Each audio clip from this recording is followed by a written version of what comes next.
जय मुनिया की जय भारत। मैं निशा मिश्रा नायक वन में आपका स्वागत करती हूँ। जिन खबरों को सोशल मीडिया के माध्यम से छुपाया जाता है उन खबरों को उजागर करने के लिए यह कार्य जिसमें आपको दिखाई जाती है प्रतिदिन सड़क से लेकर संसद तक की ताजा खबरें। आइए देखते हैं आज की ताजा खबर। साथियों, आज हमारे इस उद्घाटन अवसर पर हमने दो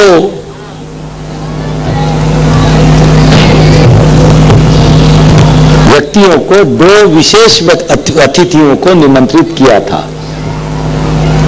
एक सुप्रीम कोर्ट के पूर्व न्यायाधीश और नेशनल ह्यूमन राइट्स कमीशन के वर्तमान सदस्य डॉक्टर के रामास्वामी को। उनकी फ्लाइट कल यहां नहीं पहुंच सकी, आज सुबह पहुंचने वाली थी, लेकिन वो भी इनऑर्डिनेट डिले हो गई है, इसलिए कलकत्ता गई है। वो फ्लाइट कलकत्ता गई। पटना में उतरने के बजाय वो अभी कलकत्ता में है, और कलकत्ता से वो कब यहां पहुंचने वाले इसके बारे में अनिश्चितता बनी हुई है। अगर हो सका तो वो यहां दोपहर तक या शाम तक पहुंचेंगे तो हम उनके विचार आज शाम के 6 बजे के सेशन में सुनना चाहेंगे। ऐसी हम कोशिश कर रहे हैं, लेकिन अब अनिश्चितता बनी हुई है। दूसरे विशेष अतिथि है हमारे मान्यवर आरएल चंदापुरी। आरएल चंदापुरी उत्तर भारत के बैकवर्ड क्लास मूवमेंट के, पिछड़ा वर्ग आंदोलन के प्रवर्तक है।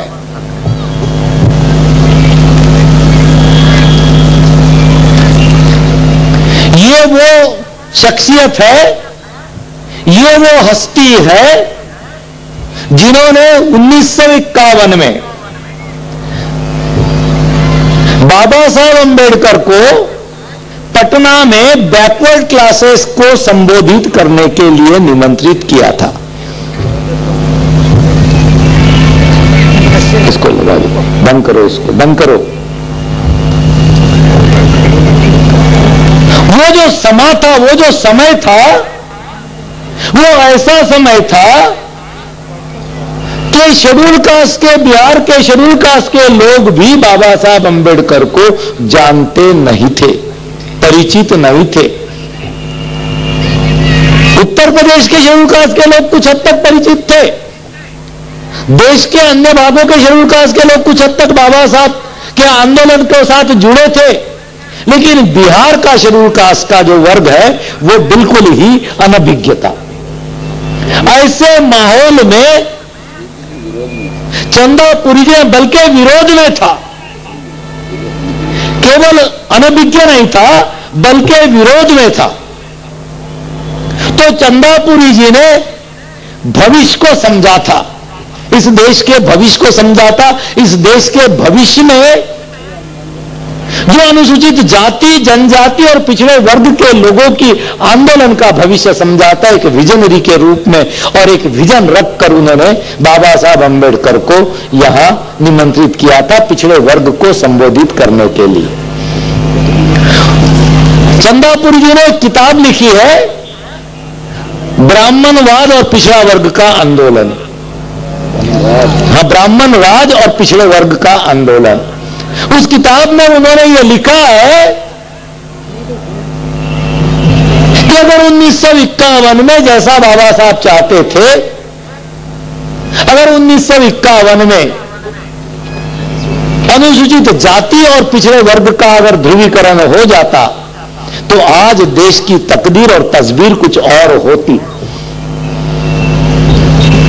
आज जो ध्रुवीकरण की बातें चल रही है, आज जो ध्रुवीकरण की चर्चा चल रही है, ये उस वक्त होना तय था। हो जाता तो आज देश की तस्वीर कुछ और होती थी। ऐसे पिछड़े वर्ग के, उत्तर भारत के पिछड़े वर्ग के आंदोलन के प्रवर्तक नेता चंदापुरी जी को हमने यहां इसलिए विशेष रूप से निमंत्रित किया क्योंकि हम उनसे बाबा साहब अंबेडकर के साथ उनका जो साथ रहा, अनुभव रहा, और उसके पीछे क्या सोच थी, इसके बारे में हम जानकारी लेने के लिए उनको यहां निमंत्रित किया। चंदापुरी जी का ये संक्षिप्त परिचय। इसके बाद मैं चंदापुरी जी को आमंत्रित करता हूं कि वो यहां आए और अपने विचार लगभग 45 मिनट्स टू 1 आवर इतना समय लेकर वो अपने विचार यहां विस्तार से रखे फॉर 45 मिनट्स।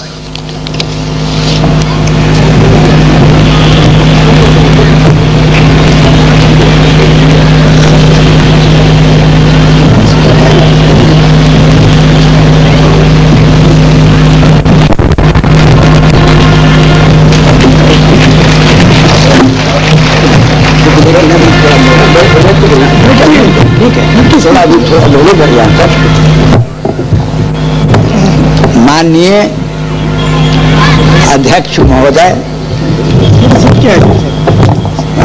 माननीय अध्यक्ष महोदय,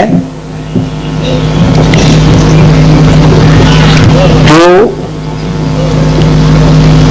कर्मचारी लोग या वंशज के कार्यकर्तागण विभिन्न राज्यों से यहाँ पर आए हैं, उनको मैं हृदय से धन्यवाद देता हूं। और खास करके खापड़े ऐसे महान व्यक्ति डॉक्टर अंबेडकर के बाद, जिन्होंने डॉक्टर अंबेडकर के विचारों को समझा और मेरे ऐसे एक मामूली आदमी को यहां आपके बीच में लाया है। मैं उस समय डॉक्टर अंबेडकर को यहां बुलाया था जब उन्हें यह कहा जा रहा था, जब वो नेहरू सरकार से इस्तीफा दिया था उन्होंने, और कहा जा रहा था कि मुल्क के गद्दार हैं, और उनके लोग कहते थे कि मुल्क के गद्दार हैं। मैं यह कहने के लिए फिर ये दोहराता हूं और कहता हूं कि उनसे बड़ा राष्ट्रभक्त हिंदुस्तान ने पैदा नहीं किया आज तक, जो दलितों का उद्धार करे, जो गरीबों का उद्धार करे, जो मजलूमों का उद्धार करे, जो गिरे हुए लोगों पिछड़ों को उद्धार करे, उसी को तो भगवान कहते हो।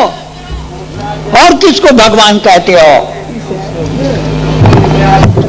तो बाबा साहेब डॉक्टर अंबेडकर किसी जात के नहीं थे, किसी वर्ग के नहीं थे, वो मानवता के थे और हिंदुस्तान के तमाम गिरे पिछड़े कुचले लोगों के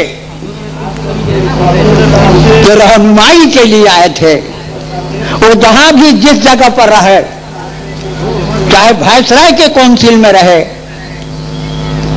चाहे वो नेहरू सरकार के भीतर रहे या कॉन्स्टिट्यूशन बनाने का काम उन्होंने किया, उनका एक ही उद्देश्य था कि किस तरह से गिरे हुए लोगों को संविधान में तरजीह दिया जाए ताकि आगे वो बढ़े या हिंदुस्तान का निर्माण करें।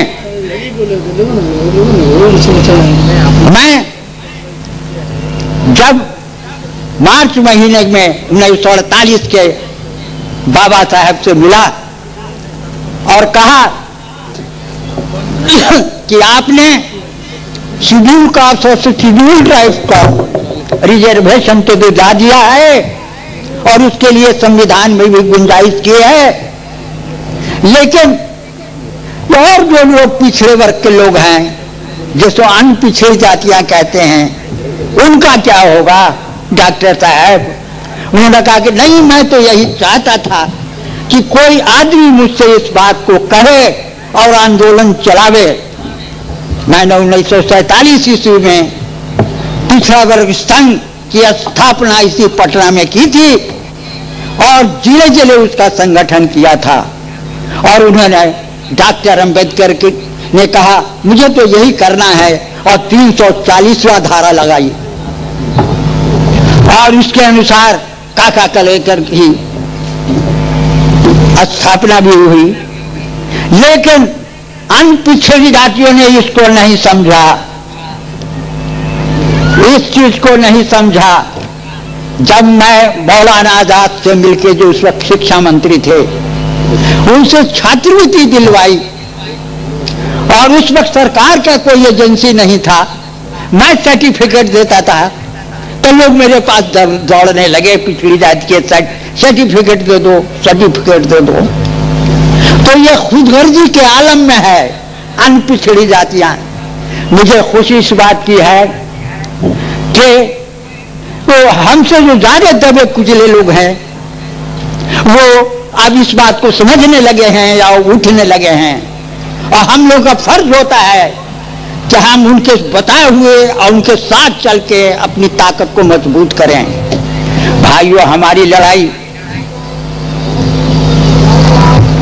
कोई वर्ग विशेष के लिए नहीं है, ये मुल्क के लिए है, मुल्क के उठाने की लड़ाई है। आज से 3,500 वर्ष पहले इंडो आर्यों ने आकर हम पर कब्जा किया, भारत पर कब्जा किया और हमें गुलाम बना दिया।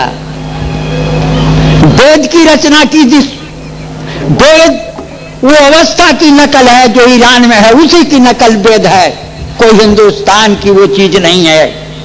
ईरान की अवस्था की, उसकी भाषा जंद है और इसकी भाषा संस्कृत है, और हमारे दिमाग की खोपड़ी को खत्म कर दिया है, सोचने की मादा को खत्म कर दिया है। हम उसी पर आज भी चल रहे हैं। आरक्षण की बात हमने उठाई थी, और आरक्षण हासिल करने में भी अन्य पिछड़ी जातियों को बहुत अभी तक नहीं मिली, और जो भी उनको वोटों के लिए इस्तेमाल किया, सरकार बनाने के लिए, बस सिर्फ यही और कुछ नहीं किया। जिन लोगों ने मुकाबला किया था इंडो आर्यों का, जोरदार तरीके से मुकाबला किया था, उन्हें अछूत बना दिया गया। अछूत शुद्ध, बाबा साहब ने यहां कहा था कि हिंदुस्तान की आबादी में 90% शूद्र है,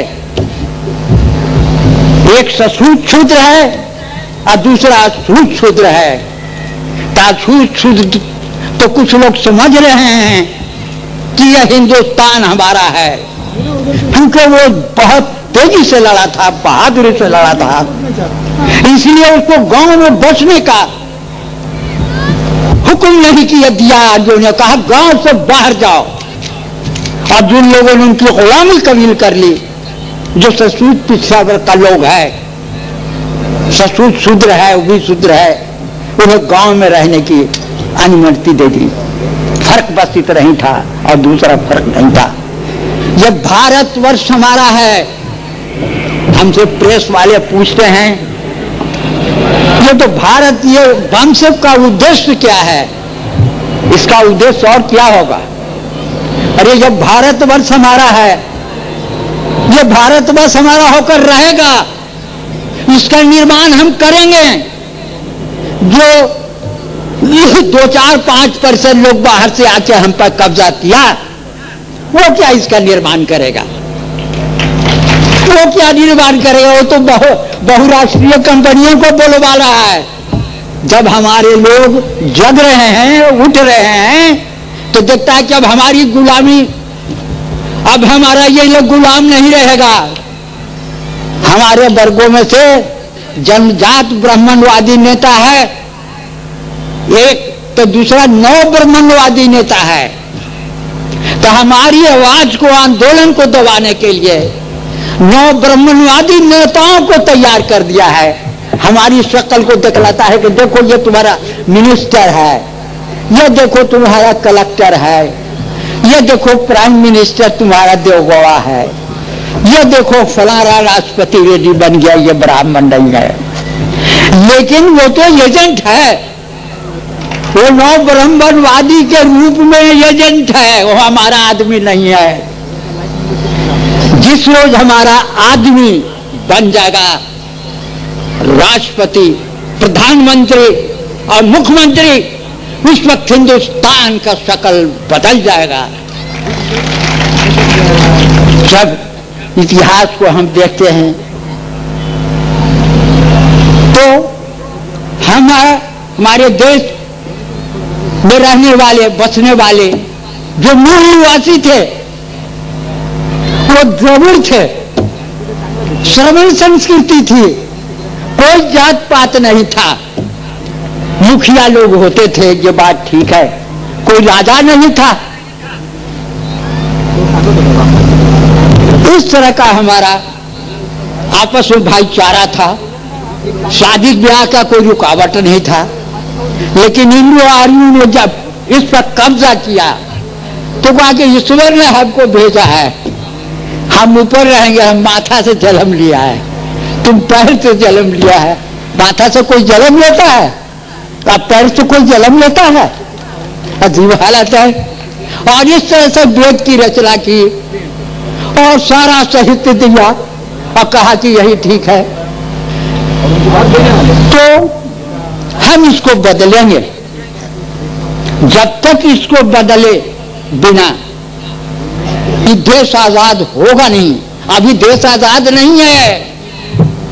अगर इस भ्रम में है कि यह मुल्क आजाद है तो आप गलत फहमी में हैं। आजकल बहुत जोर से भूमंडलीकरण चल रहा है, अब विश्व बाजार का तमाशा खेला जा रहा है और उसमें सोनिया गांधी की सरकार भी उदारपंथ को सपोर्ट कर रही है और अटल बिहारी वाजपेयी भी उसको सपोर्ट कर रहा है। और जिस तरह से ब्रिटिश सल्तनत के अंदर में सूर्य नहीं डूबता था, उसी तरह अमेरिका का भी अब विश्व व्यापार संघ और ये विश्व बैंक और ये सब सारी चीजों के जरिए वो हमको गुलाम बनाना चाह रहा है। अब गुलाम बनाने के रास्ते पर आया है और हमारे लोग उसको बुला रहे हैं, हिंदू आर्यंस लोग जो अपने को उच्च वर्ग कहते हैं, जो कहते हैं कि भगवान ने हमको ऊंचा बना के भेजा है, उनको बुला रहे हैं इसलिए कि उनके एजेंसी वो करेंगे और एजेंसी करके फिर हम पर गुलामी लादे हुए रहेंगे। अखबार वाले ये हमसे ये बात भाई पूछते हैं कि क्या उद्देश्य है, क्या मांग है आपका। अभी तो मौर्य साहब या क्या उन्होंने अभी कहा क्या मांग है, क्या मांग मेरा रहेगा। अरे हिंदुस्तान हमारा है, हम हिंदुस्तान लेंगे, मांग क्या रहेगा, कितना टाइम लगेगा। अभी हम टाइम के बारे में थोड़ा कर रहे हैं, लेकिन हमारा आंदोलन बढ़ रहा है। जिस आंदोलन को महात्मा फूले ने चलाया, बाबा साहेब अम्बेडकर ने चलाया, रामास्वामी नायकर ने चलाया, वो आंदोलन को हमने पिछड़ा वर्ग संघ वही चीज को यहाँ पिछड़ा वर्ग संघ के रूप में चलाया क्योंकि इसको ज्यादा जल्दी समझ में आएगा लोगों को, इसलिए चलाया। यह मूल निवासियों का आंदोलन है जिसको हम पिछड़ा वर्ग के नाम में चलाया। उस वक्त मूल निवासी कहते तो शायद मुझे बचने नहीं देता, लोग मार देता अपने ही लोग कि अब मूल निवासी है। पिछड़ा वर्ग आंदोलन भी चलाया तो उस वक्त भी बहुत विरोध हुआ मेरा, लेकिन जब स्कॉलरशिप वगैरह मिलने लगा तो कहा कि ये ठीक है भाई, और नौकरी में रिजर्वेशन मिलेगा तो और बड़ी बढ़िया चीज है। तो भाइयों, जो सशुद्ध क्षुद्र है वो गांव में रहने लगा और इंग्लो आर्यों आक्रमणियों का साथ देने लगा और आज तक साथ दे रहा है। हम कहते हैं कि तुम उसका पिंड छोड़ो अगर आजाद होना चाहते हो। उस रास्ते से आकर के जो दूसरे लोग लड़ रहे हैं हिंदुस्तान की आजादी के लिए, उसके लिए लड़ो। हम किसी जात के खिलाफ नहीं हैं, मैं ब्राह्मण जात के खिलाफ नहीं हूं। अगर कोई ऐसा समझता है तो गलत है। जनजात ब्राह्मणवादी नेताओं के खिलाफ हूं, उससे भी ज्यादा जो नौ ब्राह्मणवादी नेता है, जो दुसाध जात में जन्म लेके, जो कुर्मी जात में जन्म लेके, जो यादव जात में जन्म लेके उसको बैठा दिया है जनजात ब्राह्मणवादियों के, शासन करो, बिहार में करो, प्रधानमंत्री भी बन जाओ। लेकिन देखते हैं कोई आपको जीवन में कोई रद्दोबदल आता है? ये एजेंट लोग है। इससे कोई हिंदुस्तान के नक्शा पे फर्क पड़ने वाला नहीं है, जीवन में कोई तरक्की होने वाली नहीं है जब तक इस व्यवस्था को हम नहीं बदलेंगे जो 3500 वर्षों से व्यवस्था बन गई है, ब्राह्मणवादी व्यवस्था को जब तक हम नहीं बदलेंगे। तो हमको ये करना ये मुख्य उद्देश्य होगा, इसी के लिए हम जागृत कर रहे हैं। तू कितना दिल लगेगा, ऐसा लोग बोलता है। अरे हम तो कर रहे हैं इसको। बाबा साहेब अम्बेडकर को जब पटना में बुलाया, यही बगल के पंडाल से उन्होंने भाषण दिया, ईंटा पत्थर भी चला और रोशनी भी गुल कर दी गई। हमें भी चोट लगा उनके आगे खड़ा होने में, तो वो भी एक दिन था, आज भी एक दिन है। हम लोग को लॉन में मीटिंग करने नहीं दिया जाता था।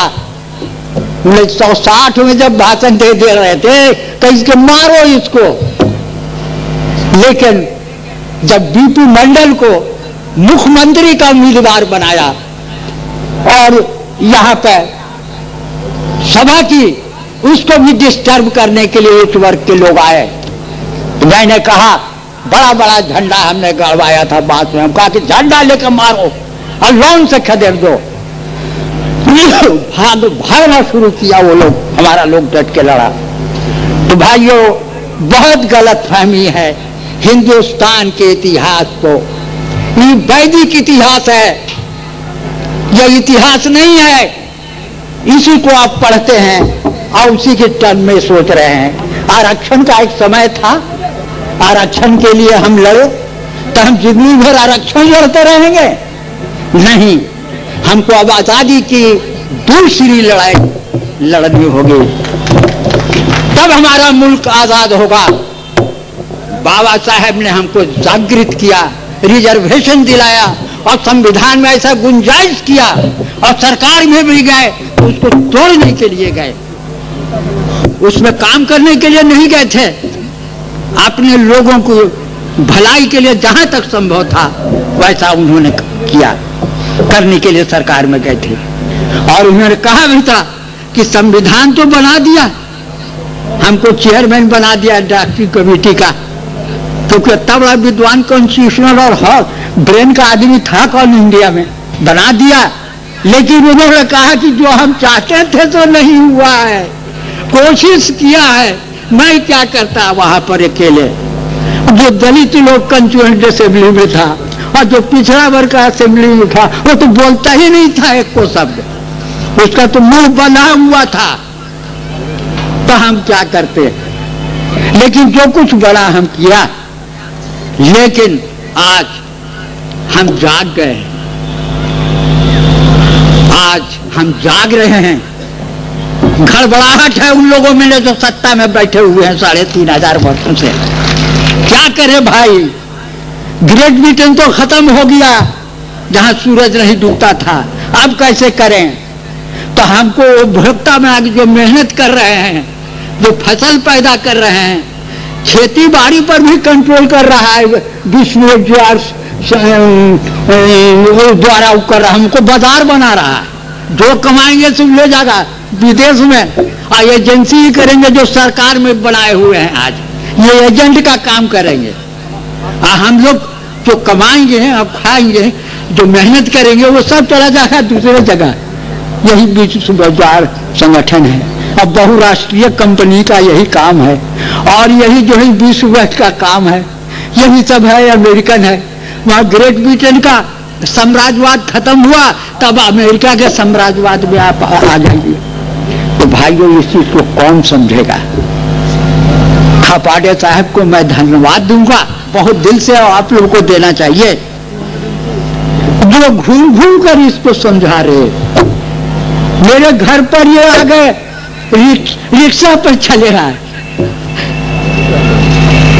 ये देखिए, तो जगाने का काम कर रहे हैं और जागेगा। मैं ये कह रहा हूं, ये रुकने वाला नहीं है, ये जागेगा। जब हिंदू आर्यों ने इस देश पर आकर के यहाँ के लोगों को शूद्र बना दिया और कहा कि शूद्र है, और जो हमारे मुखिया थे कहा कि राक्षस है, मारा उसको। और खेती बाड़ी जो हम लोग करते थे और जो बांधे हुए थे उसको भी उसने तोड़ दिया कि भूखे मरेगा तो हमारी बात मानेगा। कहे कि कर्म से नहीं जन्म से बड़ा आदमी होता है। हाँ, ये पढ़ाया उसने, जन्म से हम बड़ा है, भगवान है ऊपर, वही हमको भेजा है नीचे। और कुछ अर्थों में तो भगवान से भी वो बड़ा है। भाइयों, मैं कोई विद्वेष की भावना से कुछ नहीं कह रहा हूं, कोई झंझट लगाने के लिए बात नहीं कह रहा हूं। जो सच्ची बात है उस चीज को मैं कह रहा हूं।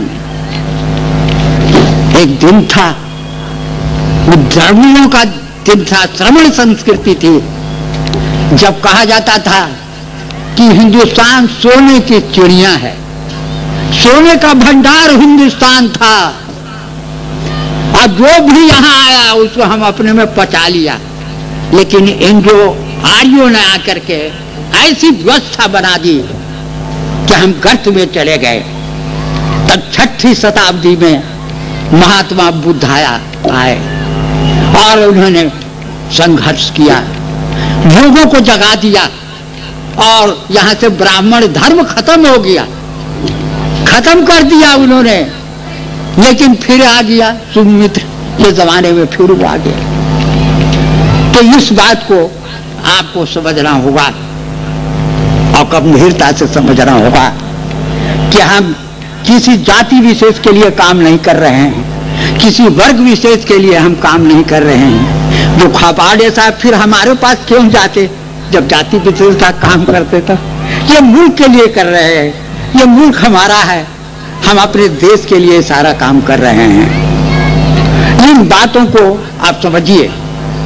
मीडिया जो है, मुझे इसमें कोई तकलीफ नहीं होती, मुझे कहने में कोई डर पैदा नहीं होता, और मैं निर्भीक हूं। ये मीडिया हमारा नहीं है, ये मीडिया उन्हीं का है, इंडो आर्यन लोगों का मीडिया है,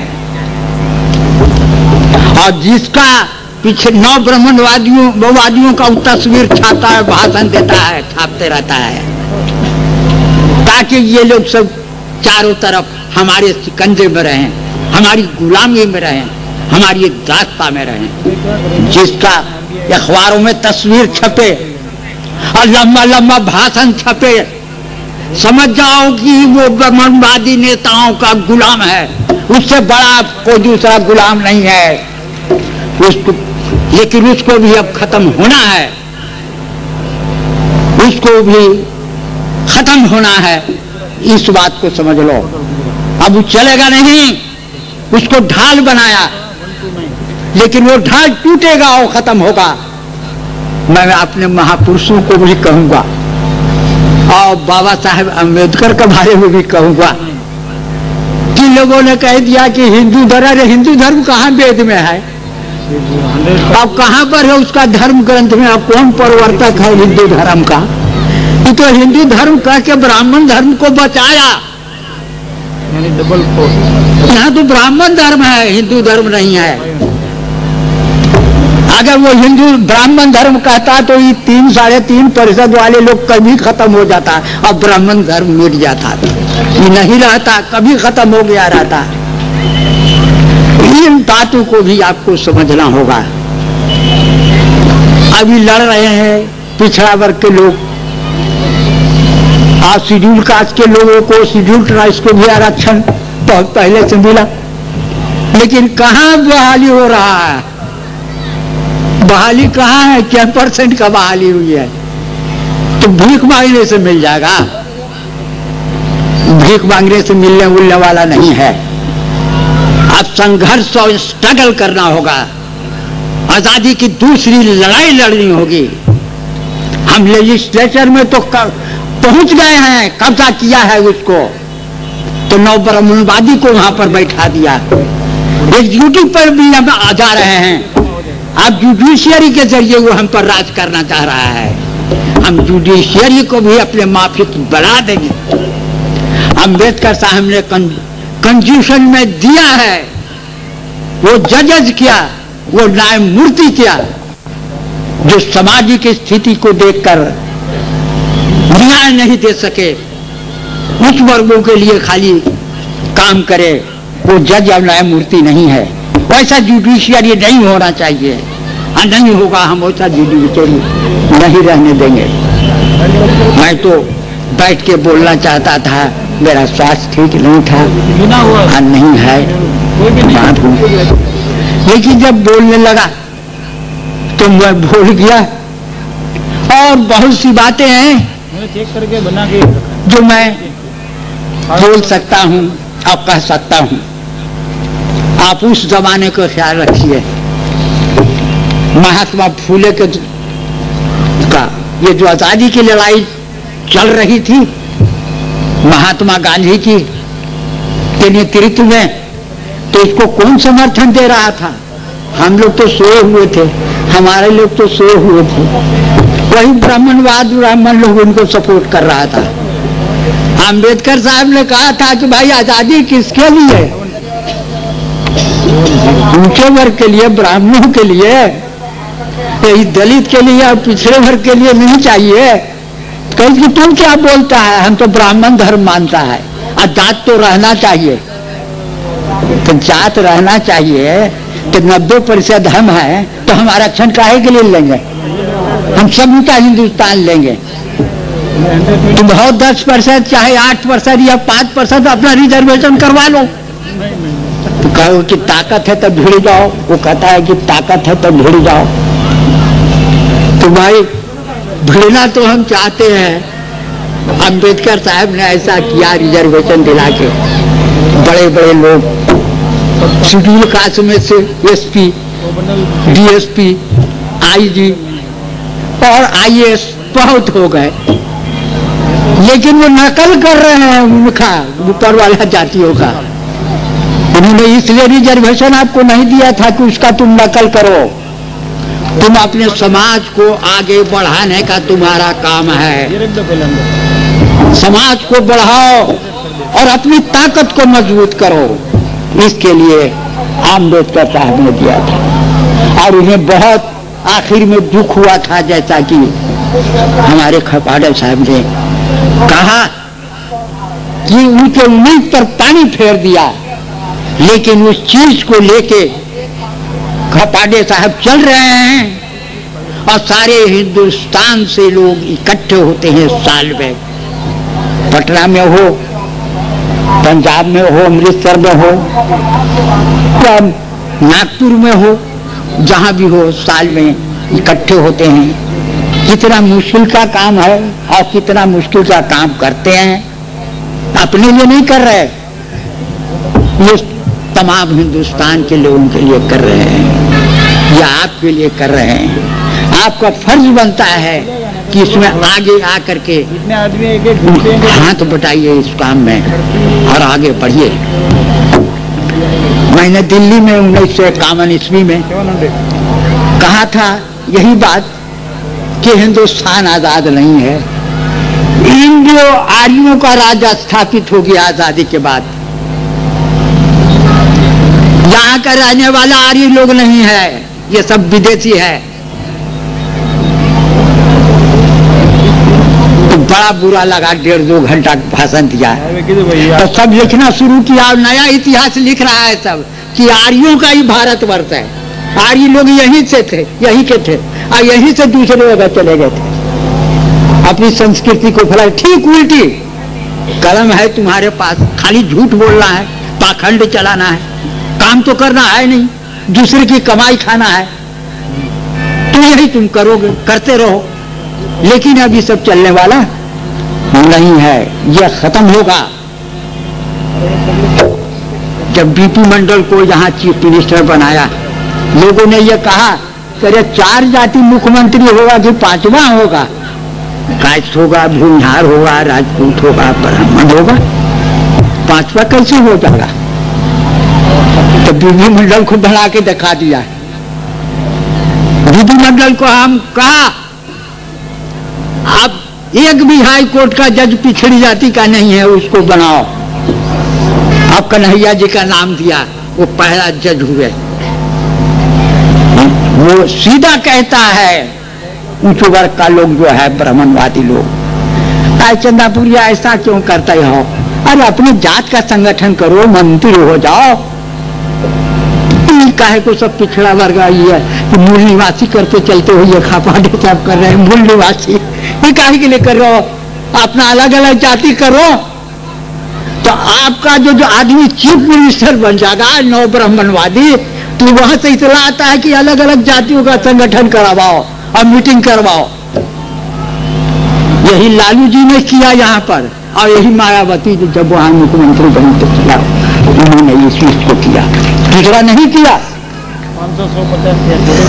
सबको लेके चलो, और मैं यही चीज में एकदम क्लियर हूं, इसमें स्पष्ट हूं कि जिसको अछूत बनाया गया उसको पहला प्रधानमंत्री स्वतंत्र भारत का बनाया जाएगा, क्योंकि वो सबसे जबरदस्त तरीके से इंडियन आर्यनों के खिलाफ लड़ा और हजारों वर्षों तक उसको नारकीय जीवन व्यतीत करना पड़ा। इसलिए पहला प्रधानमंत्री अछूत सुदृढ़ जिसको अछूत बना के रखा गया है, जो जिस पहले दलित कहता था उसको हमको प्रधानमंत्री बनाना है। और इस चीज में एकजुटता जरूरी है अन्य पिछड़ी जातियों को। वो यही करेगा कि 5 वर्ष उसको मुख्यमंत्री बना देगा और 5 वर्ष में मुक्ति बना के नया ब्राह्मणवादी नेता तैयार कर देगा, कहेगा कि अब तुम मुख्यमंत्री हो। तो हमारा आदमी लालची है पद का और पैसे का, पिछड़ा वर्ग का नाम लेगा, दलित का नाम लेगा, लेकिन पिछड़ा वर्ग कौन चलाया और शब्द किसने दिया और किसने ये शेड्यूल कास्ट को उठाया, शेड्यूल ट्राइब सब पिछड़े वर्गों को उठाया, उसके लिए कॉन्स्टिट्यूशन में क्या क्या गुंजाइश किया, उसका बात नहीं करेगा। वो कहेगा जयप्रकाश नारायण हमारे अच्छे नेता है, वो कहेगा कि जयप्रकाश नारायण हमारे नेता हैं। अरे तो आरक्षण के खिलाफ था, अभी तो मंत्री बन गया है। स्पष्ट मैं बोल रहा हूं, कोई राजनीति के ख्याल से नहीं बोल रहा हूं, एक्सप्लेन करने के ख्याल से बोल रहा हूं। तो एक नीतीश है यहाँ पर, वो आरक्षण के खिलाफ बोलता था, या लालू आरक्षण के खिलाफ बोलता था। मैं जयप्रकाश नारायण से लड़ा, हमारे 300 आदमी घायल हुए, कर्पूरी ठाकुर को उसने खड़ा कर दिया और ये ब्राह्मण मीडिया ने उसको नेता बना दिया कि यही नेता है, और हमारा लोग अभी भी उसी को कह रहा है कि नेता है। अरे वो तो तोड़ने के लिए लाया नव ब्राह्मणवादी का, असली आंदोलन को झांपने के लिए लाया। अगर खापाटे साहब नहीं रहते तो मैं कहाँ यहाँ पर आता, मैं तो कोटली में मुझे बंद कर दिया गया है। और 40 बीघा का वहां बहुत किफायत मिलता था डाल्टनगंज और रांची रोड पर चियाकी पंचायत में, वहां का खरीद करके एक आश्रम बना के बुढ़ापे में मर जाना चाहता था, काम करते हुए आदिवासी पिछड़े जातियों और दलितों के बीच में। उसको कब्जा कर लिया है सब। अटल बिहारी वाजपेयी को लिखा, पहले लिखा यहाँ के मंत्री को, तो कहीं कि हमारे हाथ में बेच न दीजिए, हमारे हाथ में बेच दीजिए। उनका कि अच्छा, ये तो बहुत अच्छा सिखला रहे हो। तो अटल बिहारी वाजपेयी को 2 दफे लिखा, उसका जवाब नहीं दिया। ये प्रधानमंत्री है, ये इसमें डॉक्टर अंबेडकर का इंटरनेशनल शिक्षा केंद्र का 2 कमरा बना दिया सबसे पहले। और पूरन चंद जो उस वक्त मंत्री था उस मेरे पास आया, कहा कि डॉक्टर लोहिया का जरा कॉलेज खोलना चाहते, इसे खुद जमीन दे दीजिए। कहा कि ले लो खोल लो। डॉक्टर रोजा का कॉलेज, इसमें कोई एतराज नहीं है। सोडा फैक्ट्री वाला ये बिरला आया था उस जमीन को लेने के लिए, रोडे पर है, और बिहार गवर्नमेंट को कॉर्पोरेशन से सोडा फैक्ट्री खोलना चाहता था। हम कहा कि नहीं, तुमको नहीं मिलेगा, तो वो चला गया, वो गढ़वा में खोला।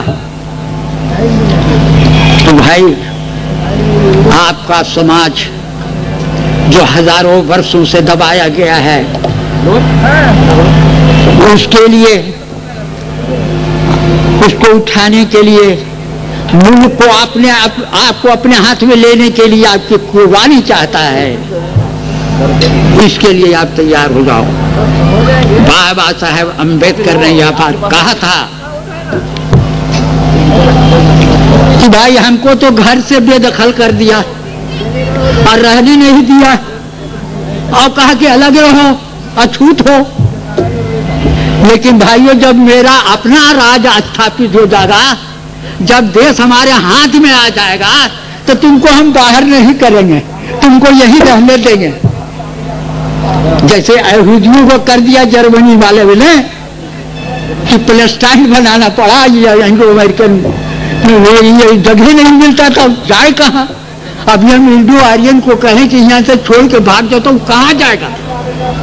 उसकी कहाँ है जगह, कहाँ तलाशते फिरेगा? और मौका आने वाला है। हमको लोग कहेगा कि बड़ा क्या है, क्या बात बोल रहा है? अरे वो तो मौका आने वाला है, ज्यादा टाइम नहीं है उसमें लगेगा। मंत्री बना देता है, अभी बना दिया पासवान को मंत्री, और पेज का पेज रंग दिया अखबार में कि अम्बेडकर यही है 20वीं सदी का, पासवान अम्बेडकर है। समझ रहे ना? हमारी बात क्यों नहीं छापता है? जो आया होगा रिपोर्टर भी न छापेगा, करिए ये क्या बोल रहा है, बाप रे बाप। मैं सच्ची बात बोल रहा हूँ, गलत बात कुछ नहीं बोल रहा हूँ। तो आपका फर्ज बनता है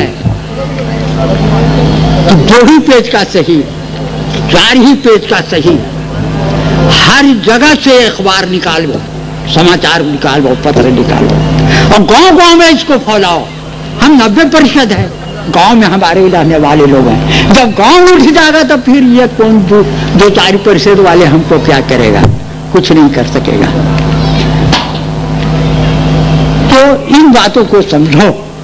हम अत्याचार नहीं करना चाहते, हम किसी के प्रति खिलाफ अन्याय नहीं करना चाहते, हम सब लोगों को अपने साथ लेके चलना चाहते हैं, बराबरी का दर्जा देके चाहते हैं। महात्मा बुद्ध ने भी यही बताया और बाबा साहेब अम्बेडकर ने भी यही बताया।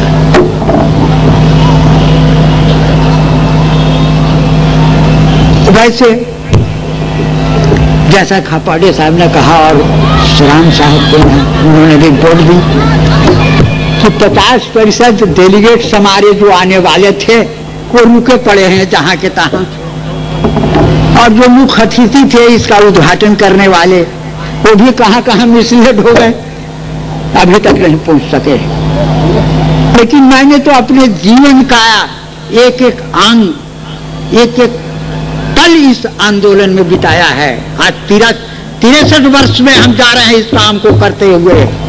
मैं एक एक व्यक्ति का हुलिया जानता हूं कि कौन क्या है। बहुत लोग तो अभी पैदा हुआ, हम मुख्यमंत्री बन गया, पता है कि हम ही नेता हो गए। तुम नेता नहीं हो, बना दिया है दूसरे लोग, अब बना दिया उच्च वर्ग के लोग, ब्राह्मणवादी लोग, तुम्हारे जरिए आंदोलन को ध्वस्त करने के लिए। लेकिन ये ध्वस्त होगा नहीं। इसलिए भाइयों, 2 बात को अगर आप समझ जाइएगा तो सारी चीज समझ जाइएगा। एक, ब्राह्मणवादी नेता जो ब्राह्मण जाति से आता है, सब ब्राह्मण को नहीं मैं ब्राह्मणवादी कहता हूं, जो ब्राह्मण जाति में जन्म लेता है अब ब्राह्मणवादी नेता बन जाता है, वो ब्राह्मणों को भी एक्सप्लॉइट करता है। और दूसरा नौ ब्राह्मणवादी नेता जो शूद्रों में से या किसी धर्म के मानने वालों में से, उसको नौ ब्राह्मणवादी नेता बना देता है, ढाल बनाता है अपना, दिखलाता है कि देखो ये कौन है? बैकवर्ड क्लास का ना है कि तुम्हारा ही भाई ना है, चीफ मिनिस्टर है, इसी के पीछे रहो। ऐसा करके गुलाम बना के रखता है। तो इस चीज को समझिए, ब्राह्मणवादी नेता और नव ब्राह्मणवादी नेता, जिस वक्त इस चीज को आप समझ जाओगे उस वक्त हिंदुस्तान की राजनीति को समझ जाओगे। दूसरी बात यह है, अपना इतिहास कहाँ है? मेरा इतिहास ये तो सब वैदिक इतिहास है, झूठ पर है लिखा हुआ। सही इतिहास तो कहीं नहीं है। महात्मा बुद्ध ने भी जो उपदेश दिया और जो बतलाया और जिसके जरिए हिंदुस्तान की जनता के दिमाग और दिल को बदला, वो चीज कहाँ है? वो संस्कृत में नहीं बोलते थे, यहाँ के लोकल डायलेक्ट्स में बोलते थे। महावीर भी लोकल डायलेक्ट्स में बोलते थे। आपके मैं तो दंग था उस वक्त जब बाबा साहेब अम्बेडकर यहाँ बोल रहे थे। इतनी अच्छी हिंदी बोलते थे, भव्य चेहरा था। अच्छा ठीक है, तो अब बहुत सारी बातें आपको मैंने बतलाई और संघर्ष का रास्ता आपको बताना होगा, तभी हो, ऐसा नहीं होने वाला है। इन शब्दों के साथ मैं, क्योंकि आप बिहार में आए हैं, मगध की राजधानी बिहार में आए हैं, यहीं से विश्व की क्रांतियां फैली है। महात्मा बुद्ध ने या महावीर ने, यहीं से विश्व में क्रांतियां फिर फैलेगी और फैलने वाली है। तो ऐतिहासिक ये अधिवेशन है, इसके लिए गिनती नहीं करना है कि कई लाख आदमी जुट गए, भाड़े पर गाड़ी पर बैठा के ले आए और गिना दिया को 10 लाख आदमी। 5 आदमी क्रांति करेगा, 2 आदमी क्रांति कर सकता है। मार्क्स और लेनिन था, ज्यादा आदमी की जरूरत नहीं है, डेडिकेटेड आदमी की जरूरत है, कुर्बानी देने वालों की जरूरत है। अब तो मैं ज्यादा जो जिंदा रहने वाला भी नहीं हूं, लेकिन आंख के सामने नजर नहीं आ रहा है कौन आवेगा आगे, कौन पहले आवेगा, नजर नहीं आ रहा है। जिसको लाओ वो मिल जाता है, उस सब बड़ी दिक्कत होती है। तो भाइयों, इन शब्दों के साथ मैं अब स्थान ग्रहण करूंगा और जब कभी यही खाबाड़े साहब का हुक्म होगा तो फिर आपके सामने अपनी तस्वीर लाऊंगा। धन्यवाद।